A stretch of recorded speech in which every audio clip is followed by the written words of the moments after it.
Amfitrik ini artinya bakteri yang memiliki sejumlah flagel di. Berikutnya, bagaimana sih bakteri ini bisa bertahan hidup? Ada cara bakteri itu bisa hidup.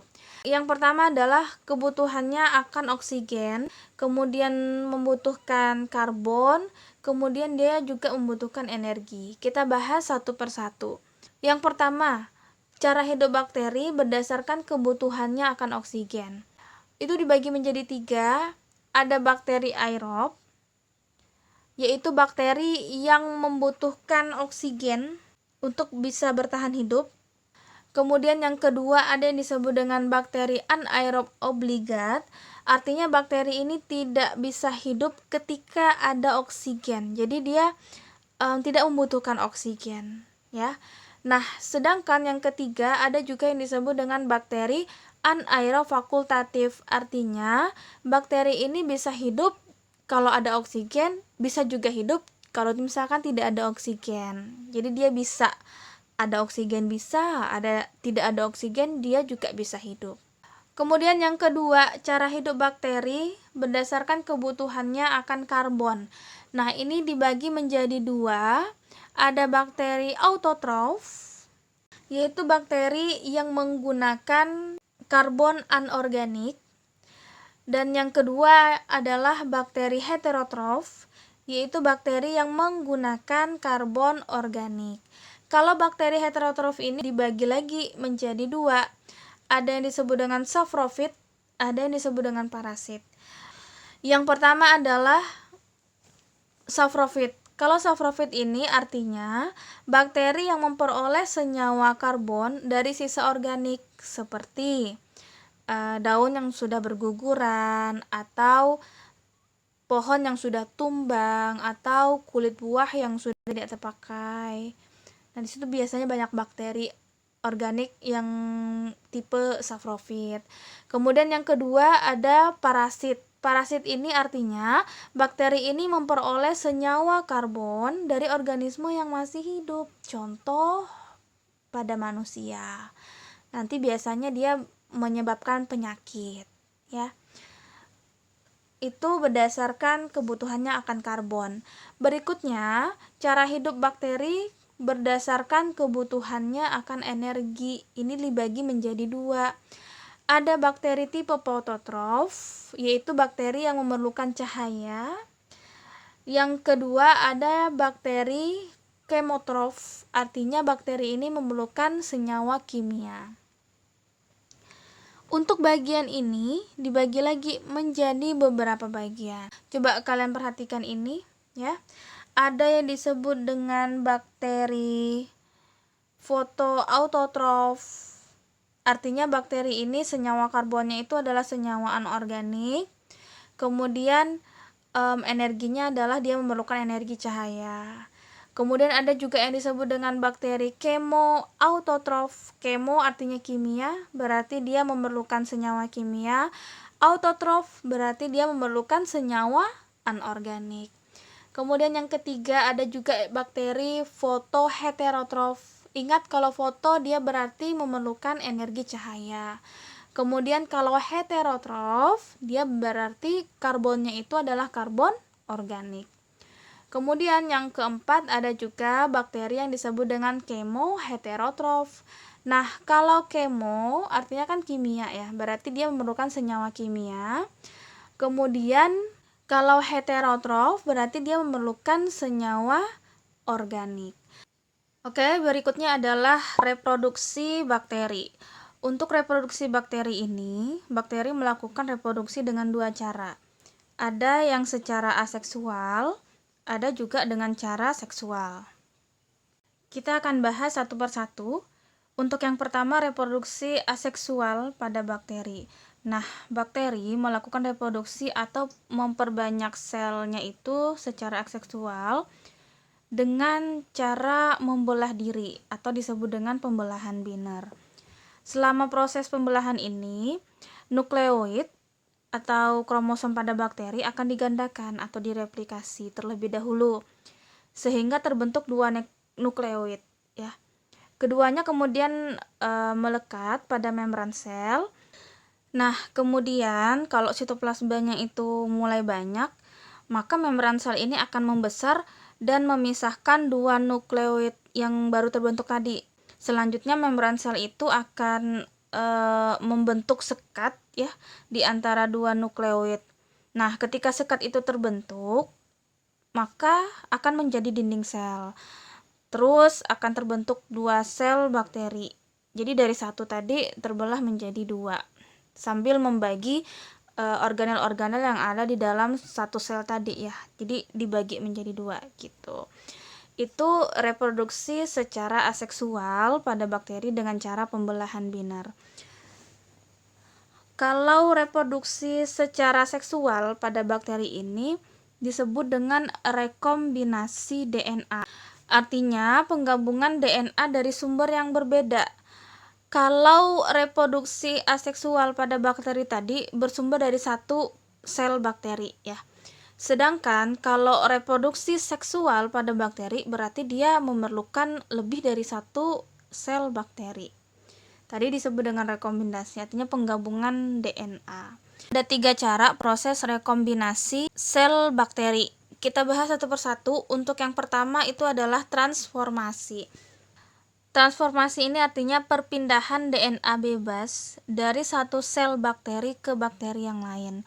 Nah, kalau kalian perhatikan gambarnya ya, beberapa jenis bakteri ini memiliki kemampuan untuk memasukkan DNA asing, maksudnya DNA di luar sel bakteri itu ke dalam selnya.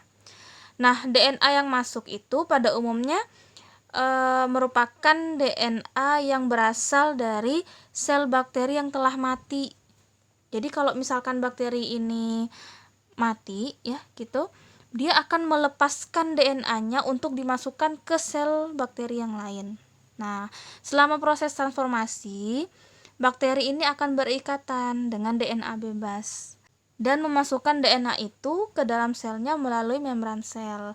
Terus DNA itu selanjutnya akan bergabung dengan DNA bakteri dan menghasilkan susunan materi genetik yang baru gitu. Itu disebut dengan transformasi. Oke? Berikutnya adalah transduksi. Nah, transduksi ini adalah perpindahan materi genetik dari satu sel bakteri ke bakteri yang lain dengan menggunakan bakteriofag. Bakteriofag itu adalah virus yang menginfeksi bakteri. Artinya, proses penggabungan ini dibantu oleh virus gitu. Nah, sebelumnya kan kita udah belajar tuh tentang virus, gimana caranya virus itu memperbanyak diri, kan dengan cara mereplikasi ya. Tapi harus menggunakan sel inang. Nah, sel inang di sini bisa dengan sel pada manusia, sel hewan, atau bahkan sel bakteri. Kalau virus ini menginfeksi sel bakteri, ini disebut dengan bakteriofag gitu. Jadi proses penggabungan DNA ini dibantu oleh adanya virus yang tadi memasukkan asam nukleat ya ke dalam sel pada bakteri. Inilah disebut dengan transduksi. Oke, cara yang terakhir pada proses rekombinasi itu adalah yang disebut dengan konjugasi. Pada materi struktur bakteri, kita udah belajar tentang struktur pili. Struktur pili ini digunakan oleh bakteri pada proses konjugasi. Artinya dia sebagai tabung penghubung antara bakteri yang satu dengan bakteri yang lainnya. Ya.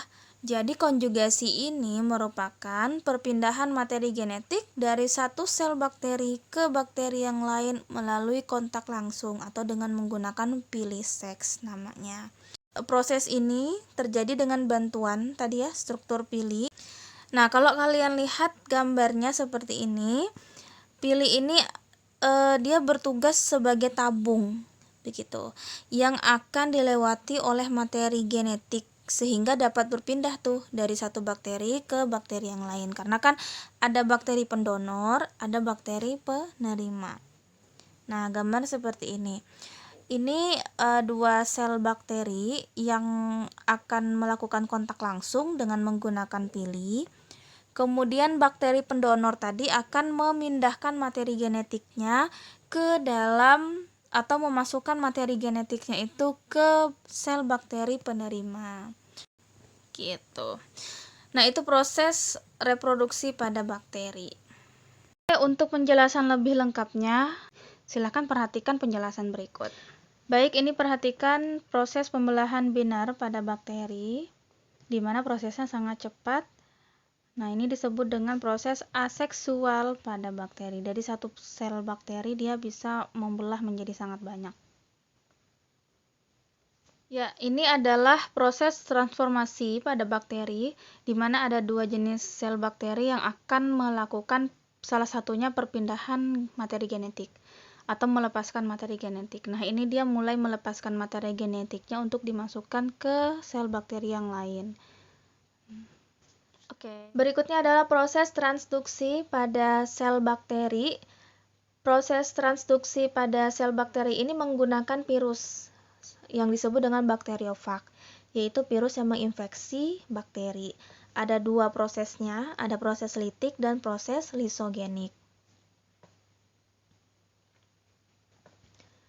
Ya, ini adalah sel bakteri, di mana sel bakteri ini memiliki DNA-nya sendiri atau materi genetik yang berwarna biru itu, kemudian diinfeksi oleh virus, sehingga virus ini mengeluarkan DNA-nya atau asam nukleatnya ya yang berwarna hijau, dan membentuk bagian-bagian virus itu sendiri. Pada saat terbentuk ini ada dua tipe virus tuh yang terbentuk. Ada virus yang membawa DNA dari sel bakteri yang berwarna biru, ada juga virus yang membawa DNA asam nukleatnya sendiri yang berwarna hijau. Karena siklus berarti dia akan terus mencari sel yang lain. Nah, untuk virus yang membawa DNA pada sel bakteri yang tadi yang berwarna biru, itu kan akan menginfeksi lagi. Inilah yang disebut dengan bakteriofag. Artinya virus ini hanya sebagai pembawa materi genetik dari sel bakteri yang satu ke bakteri yang lain untuk melakukan penggabungan. Nah, ini kan proses atau siklus yang kedua, yaitu siklus lisogenik. Pada proses lisogenik kan virus yang membawa asam nukleatnya tadi akan bergabung ke DNA pada bakteri. Nah, inilah yang disebut dengan transduksi ya. Artinya, kembali lagi bahwa virus ini hanya sebagai pembawa DNA dari satu sel bakteri ke bakteri yang lain. Berikutnya adalah proses konjugasi pada bakteri. Nah, kalau konjugasi ini dia menggunakan struktur pili untuk memindahkan materi genetiknya. Kalau kalian perhatikan, ini tadi gambarnya satu sel bakteri ini akan melekatkan ke sel bakteri yang lain. Kemudian dia akan bergabung, pilihnya itu membentuk sebuah tabung supaya materi genetiknya yang satu ini bisa pindah ke sel bakteri yang lainnya. Inilah yang disebut dengan proses konjugasi pada sel bakteri.